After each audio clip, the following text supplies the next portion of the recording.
¿Qué tal? ¿Cómo les va? Esta vez con bolitas en la mano, porque lo primero que voy a hacer en el programa de Científicos Industria Argentina, que empieza así, es contar la solución a un problema que dejé planteado la semana anterior. Pero el protocolo indica que diga qué tal, cómo les va. Esto es Científicos Industria Argentina. Es la temporada número 8 que estamos haciendo, consecutiva, y con mucho orgullo de trabajar aquí en la televisión pública. Para empezar, entonces, como decía, había dejado planteado la semana anterior un problema que lo voy a repetir rápidamente ahora. Uno tiene 4 bolillas, de las cuales 2 son rojas, una blanca y una negra.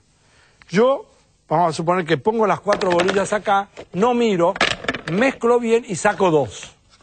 Vamos a suponer, yo las estoy mirando ahora porque también las están viendo ustedes, que de pronto yo me doy cuenta que una de las bolillas es roja.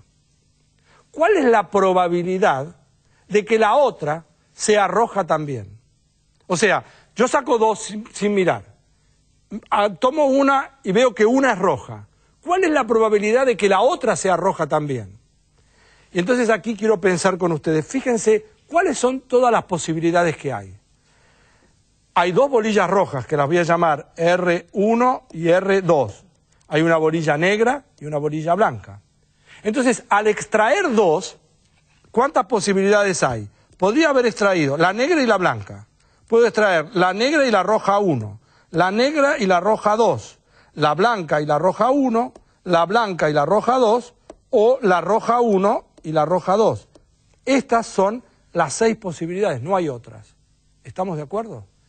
Cuando yo extraigo 2 y veo que una es roja, obviamente estoy anulando esta posibilidad. No puede ser la negra blanca.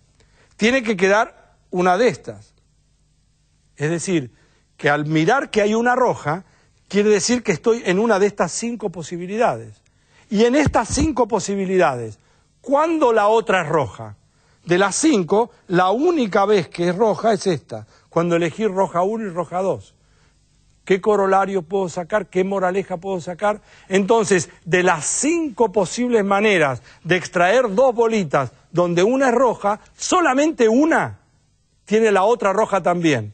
Conclusión, hay 1 sobre 5 posibilidades de que la segunda también sea roja. Moraleja, la probabilidad de que la otra moneda sea roja es 1/5. ¿Se entiende? Esto es Científicos Industria Argentina y empieza así. En el programa de hoy conocemos a un invasor asiático que causa estragos, el mejillón dorado. De paso por Buenos Aires nos visita Miquel Salmerón, experto mundial en nanomateriales. En el año del Bicentenario repasamos los 200 años de la Plaza de Mayo. Te presentamos un desarrollo argentino sencillo y económico para descontaminar agua. Y como siempre, un nuevo planteo matemático del profesor Paenza nos deja pensando durante la semana.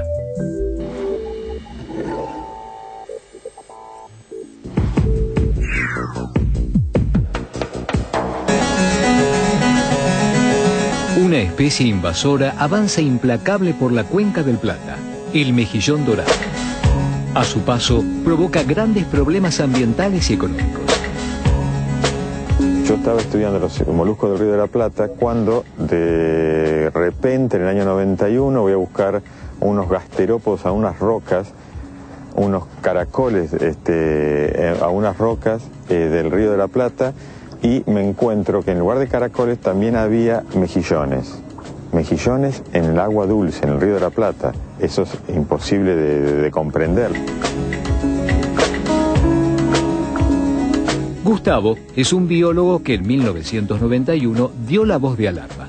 Sin embargo, pasaron años hasta que fue escuchado. Ya era demasiado tarde. El mejillón había llegado para quedarse. Al año siguiente regreso al mismo lugar donde estaban esas 4 o 5 individuos por metro cuadrado de mejillones, y había franjas de 30.000 individuos por metro cuadrado. Al año siguiente subieron a 80.000 individuos por metro cuadrado.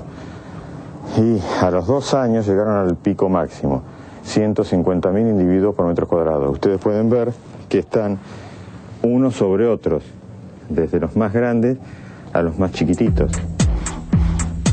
Mejillón dorado. Especie invasora. Nombre científico: Limnosperma fortunei. Origen: Asia Oriental. Impacto: tapado de tuberías de agua y desplazamiento de fauna. Es el único mejillón de agua dulce que existe en el mundo. Todos los demás son marinos. El mejillón dorado ingresó en el Río de la Plata y subió por el Paraná hasta la represa Yacyretá en Corrientes a una velocidad de 240 kilómetros por año. Siguió hasta Itaipú en Brasil y hoy ya está en la ciudad de San Pablo. Por el río Paraguay llegó hasta el Pantanal y por el río Carcarañá hasta Córdoba. ¿Cómo puede ser una especie que vive fija sobre sustrato duro se desplace 240 kilómetros por año contra corriente? Ni siquiera es a favor de la corriente, es río arriba, va subiendo los ríos.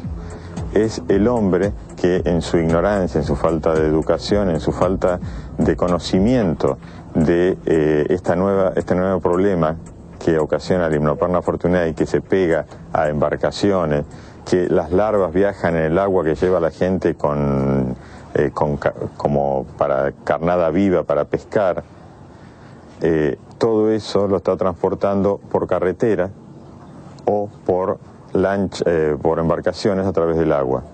Si tenemos en cuenta, por ejemplo, que Itaipú, una de las centrales hidroeléctricas más grandes del mundo, que es brasilera paraguaya, cada parada no programada de una de sus 18 unidades generadoras de energía por día pierde $450.000, para limpiar del Hypnoperna fortunei por al menos 3 días tiene que estar parada una unidad generadora de energía. Son $450.000 por 3. A pesar de su tamaño, el mejillón dorado tiene una gran capacidad invasora. Desde los 5 milímetros se reproduce. Por ejemplo, que debe tener unos 2 años de antigüedad, año y medio de nacido, ha estado reproduciéndose cada vez que la temperatura era la adecuada, cada vez que en el ambiente había más de 17 grados centígrados. La superficie preferida es la que tiene más porosidad, rugosidad, por ejemplo el cemento, pero se adhiere sobre todo sustrato duro disponible, desde tronco de árboles en el agua, juncos, vidrio, plásticos, nylon. Agarran las almejas, que queda parte de su cuerpo, de su conchilla, fuera del agua, y la utiliza como sustrato, se adhiere a esa conchilla. Esta conchilla, este ejemplar, ya no puede ni abrir ni cerrar la valva, ni puede enterrarse ni liberarse del sedimento, por lo tanto muere. El mejillón dorado provoca un daño ambiental con su forma de alimentación, que consiste en filtrar el plancton del agua. Si suponemos franjas de 150.000 individuos por metro cuadrado, es mucha cantidad de organismos que están filtrando el agua. Mucho sedimento que antes pasaba por el Río de la Plata proveniente del Paraná, del Luján, del Uruguay, y que llegaba al mar, ahora es retenido. Es decir, mucha sedimentación que antes llegaba al mar ya no llega. Mucha materia orgánica que antes llegaba al mar ya no llega. Eso va a provocar un impacto a mediano o largo plazo que realmente se me hace difícil predecir, pero que sin lugar a duda está alterando el ecosistema de esa forma, de esa manera. El verdadero responsable de este gran problema es el hombre. ¿Cómo hizo el diminuto mejillón dorado para llegar desde Asia? Llegó en el lastre de los barcos que tienen sus bodegas vacías.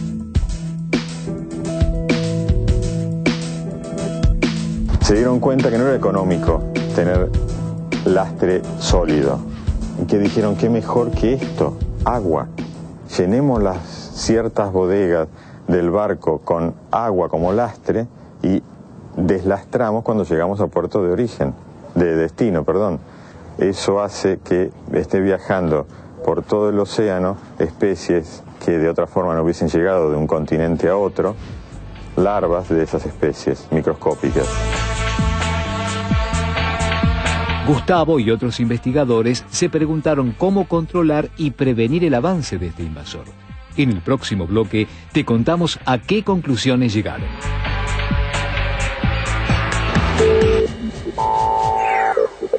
Descubrimiento e innovación en las cosas de todos los días. Alimentos saludables. Cocinas y hornos solares.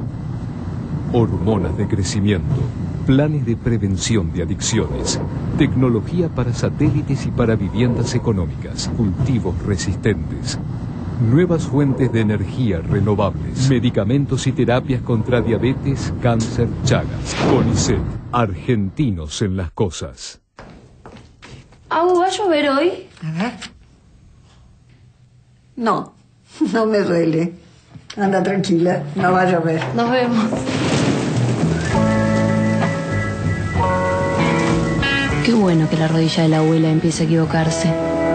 Nuevo Glucotrin Proflex. Ayuda a aliviar el dolor y recuperar la flexibilidad de las articulaciones. Glucotrin Proflex. Solución líquida para la artrosis.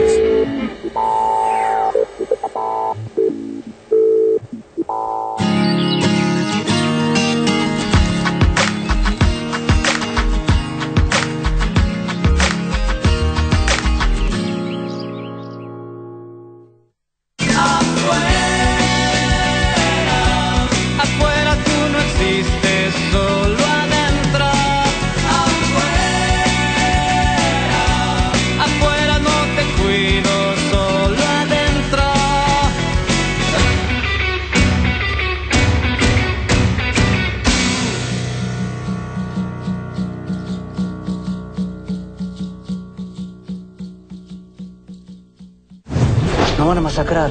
La guerra es así, desde que el mundo es mundo. Y la guerra no puede cambiar. Entonces cambiaremos el mundo. ¡La Madrid! ¡Hay que reforzar el flanco izquierdo! ¡Muévase! Una película que se verá en todo el país. Ahí está el oro para mí. ¡Muéstreme la carapela! Volvé con esa pobre mujer que sigue soportando tu falta de decisión. Volvé. De ahora en más es todo barranca abajo para vos. ¡Se acabó la gloria! Sigue la emoción de los festejos del Bicentenario. Hicimos todo mal. Manuel. ¡Déjame dolores, carajo! Decime quién es el padre y dónde viven. Eso les quiero dejar. Mi bandera. Te van a apuñalar por la espalda. ¡La Madrid! No me dejes solo, general. Decime que lo que hicimos bien. Belgrano, estreno libre y gratuito en el Monumento a la Bandera, Rosario. Vas a vivir una fiesta y vas a estar ahí. El sábado 27 de noviembre a las 20, celebremos todos. Invita la televisión pública. Con ustedes, el puerro malabarista. Con 2 arvejas. Con 3 arvejas. Con 1000 arvejas. Cuando tus comidas son sanas y ricas, son más divertidas. Mayonesa Natura, la diversión de tus comidas. Arma tu propio comercial en jugaconnatura.com.ar.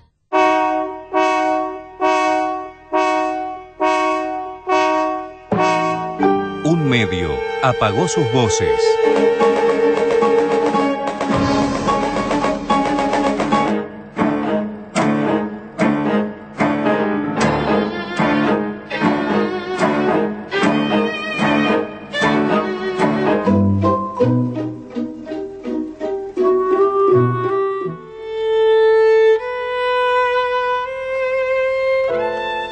Había que llegar a La Antena, de Esteban Sapir. Mamá, ¿estás ahí? Ganadora del Cóndor de Plata. Sábado a las 15:45 por la TV Pública Digital. Mamá. Ay, qué rico, me hace una galletita. ¿Sabes qué? Se me fue el hambre, chao. Siempre frescas como el primer día. Ziploc, la frescura que te mereces por mucho menos de lo que imaginas.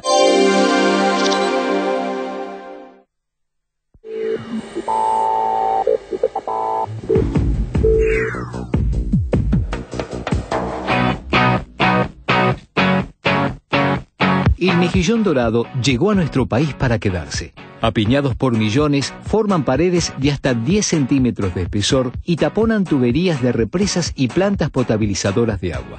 Gustavo y otros investigadores trabajan para prevenir estos problemas y detener esta bioinvasión. Cuando nosotros nos encontramos por primera vez con el mejillón dorado, no teníamos experiencia alguna de cómo poder hacer un control. Nos copiábamos de lo que hacían en el hemisferio norte con una especie semejante. Entonces lo primero que empezamos a utilizar fue cloro. Con posterioridad sabemos que el cloro es solamente una etapa para poder lograr el control, ¿Por qué? Porque hay lugares en donde el cloro no se puede echar porque oxida los metales. Si los caños son de hierro se estaría oxidándolo, o una concentración muy alta de cloro dependiendo de la cantidad de la población que haya dentro del sistema.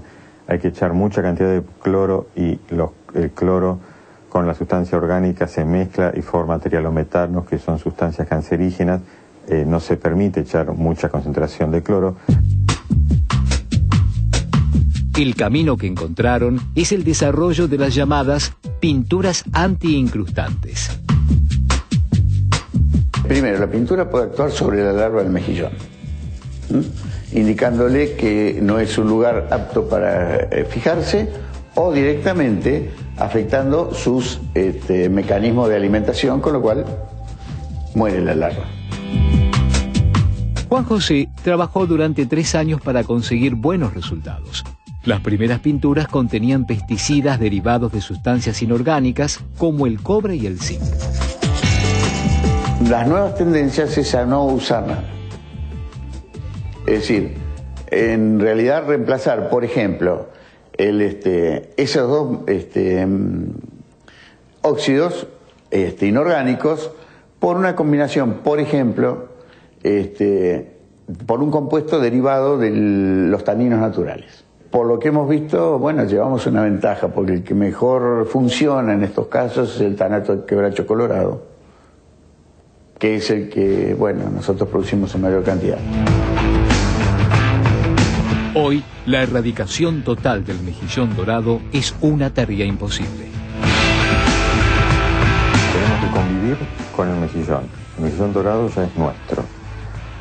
¿Por qué? Porque no se puede tirar cualquier tóxico al agua, porque lo mataría al mejillón, que no es indestructible, pero también mata a todo lo demás. Se puede evitar que se disperse a la velocidad que se está dispersando, 240 kilómetros por año, contracorriente, dando educación a la gente, informando y creando conciencia de que tienen que limpiar los cascos de los barcos o no llevar agua de un lugar contaminado a otro, etc.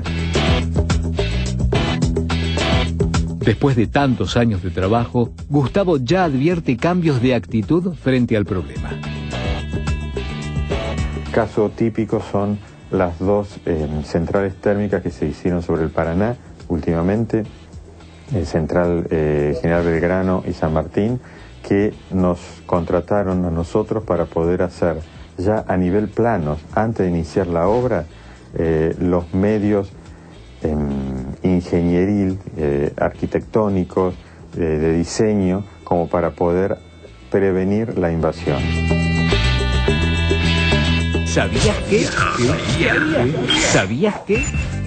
Para las plantas de la puna desértica de San Juan, crecer puede resultar una tarea titánica. Soportando la sequía casi constante y los animales que se alimentan de ellos, algunos arbustos pueden tardar hasta 100 años en crecer apenas 10 centímetros.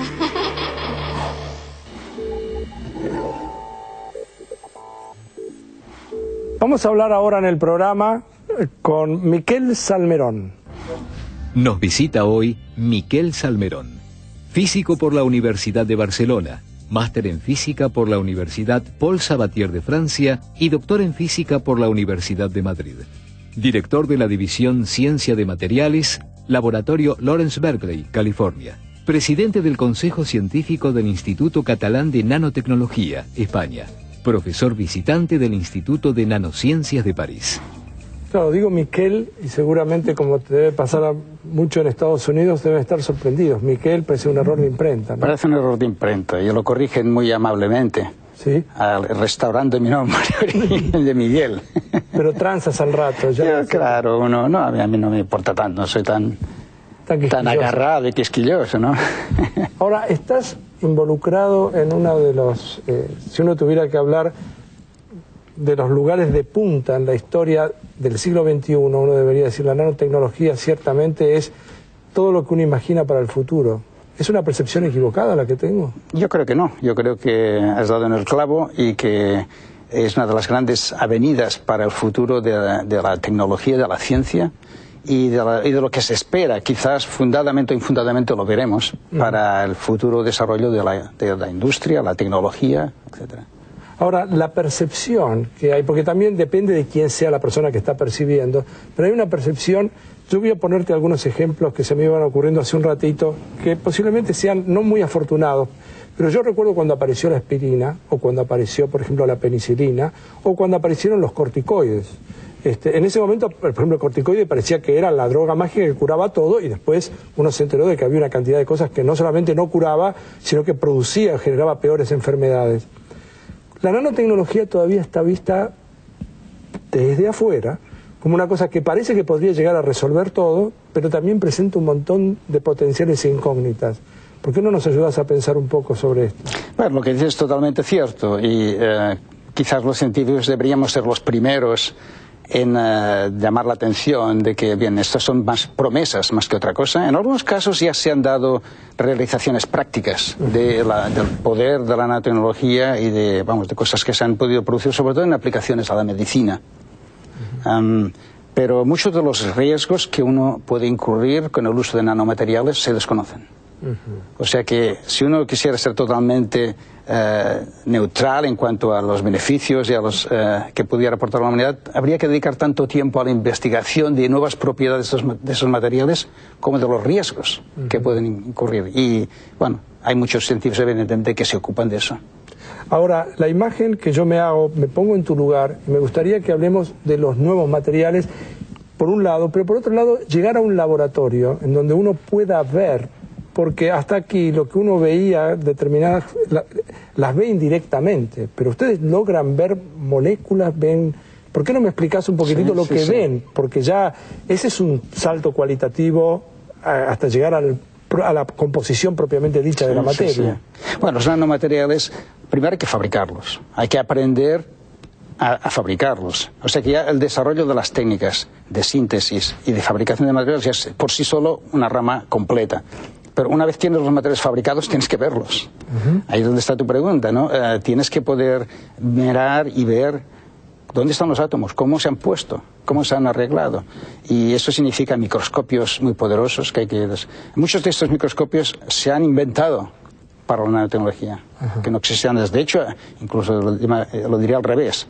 Cuando se inventó uno de esos microscopios, el famoso microscopio de túnel, esto dio lugar al avance de la nanotecnología, porque por fin se tenía un microscopio, una herramienta que te permitía ver dónde están estos átomos y estas moléculas, una por una. O sea que, por ejemplo, si yo quisiera hacer una analogía que se me acaba de ocurrir, el acelerador de partículas que el CERN, que está ahora en la frontera de Suiza y Francia, significa para aquellos que hacen el análisis, que están en búsqueda del bosón de Higgs, el equivalente de lo que ustedes tienen ahí con estos microscopios? Bueno, son fronteras de descubrimiento del conocimiento humano acaba y donde lo desconocido empieza. ¿No? Estás en la frontera. Esta es la frontera, y estas fronteras los hay en muchas ramas de la ciencia, ¿no? En la cosmología, en la física de altas energías, de las partículas, en la nanotecnología. ¿Qué cosa, te puedo preguntar algo casi personal, qué cosa última fue lo que te hizo poner los pelos de punta diciendo acabo de darme cuenta de algo que no sabía? Bueno, el hecho de, por ejemplo, de poder ver en los microscopios, de los cuales yo tengo bastantes en mi laboratorio, poder seguir el movimiento de las moléculas una por una. Bueno, eso me interesa mucho. Es una cosa que antes nunca se había podido ver. ¿Pero qué quiere decir? ¿Qué es lo que ves? Bueno, pues una molécula aparece en una imagen como una pequeña puntito en una pantalla. Y se puede ver cómo va saltando de un punto a otro, de un átomo a otro átomo, a otro átomo, a otro átomo. Nos interesa, por ejemplo, seguirla, ver cuán rápido se mueve, dónde se queda pegada esta molécula cuando empieza a saltar de un lado para otro. La puedes romper. Por ejemplo, esto es una cosa importantísima, porque fíjate que esto significa que puedes hacer una reacción química donde una sola molécula sea la reacción. Eso es una cosa que me resulta imposible de pensar. Una cosa totalmente que, si lo hubiéramos contado esto antes, incluso de pocos años antes, 10 años antes, no te habría creído. Claro. Y eso es posible hoy en día. ¿Y cuál es el paso inmediato posterior? Fíjate que con esto, cuando uno quería descubrir cómo una reacción química funcionaba para dar lugar a este producto, pues, ¿cómo lo hacías? Tenías que utilizar millones y millones y millones de moléculas. Una pequeña gotita de agua contiene millones y billones de moléculas de agua. Cualquier experimento que hagas con una gotita de agua, para ver qué hacen las moléculas, lo haces con una cosa de millones, ¿no? Claro. Lo que hace cada una de ellas no lo sabes. Porque es todo, es como si vieras... Como si Picasso pintara con una brocha gorda. O como si fueras la avenida 9 de Julio, y desde muy arriba vieras el montón de gente, pero sin ver lo que hace cada uno de ellos. Y luego te focalizas y vieras lo que está haciendo cada uno de los individuos, cómo se mueve de uno a otro. Ahora lo que están viendo ustedes, yo digo lo que estamos viendo como si yo formara parte de la humanidad y me quiero sentir parte y orgulloso de estar cerca tuyo. Uno empieza a ver esto. Ahora, aparte de verlo, después quiere dominarlo. Exactamente. Porque verlo forma parte de la descripción. Es parte número uno. Bueno, mientras no se veía, no había nada para dominar. No hay que hablar. Sí, la parte segunda es ahora utilizar estos mismos microscopios que hacen a la vez de microscopio y de herramienta. O sea, el mismo microscopio te permite ver dónde están las moléculas, cómo se mueven, y te permite coger una molécula, agarrar una molécula y romperla a pedazos. O agarrar dos moléculas y forzarlas a que se peguen y formar un protoquímico nuevo. Vamos a hacer una pausa. Estoy hablando con Miquel Salmerón. Es uno de los ilustres visitantes que tiene la Argentina, uno de los científicos más prestigiosos del mundo, dedicado específicamente a un tema central en el siglo XXI, la nanotecnología. Enseguida volvemos. Después de la pausa seguimos conversando sobre nanotecnología con un visitante internacional, el doctor Miquel Salmerón, y conocemos un desarrollo argentino para descontaminar agua con arsénico. Ya volvemos.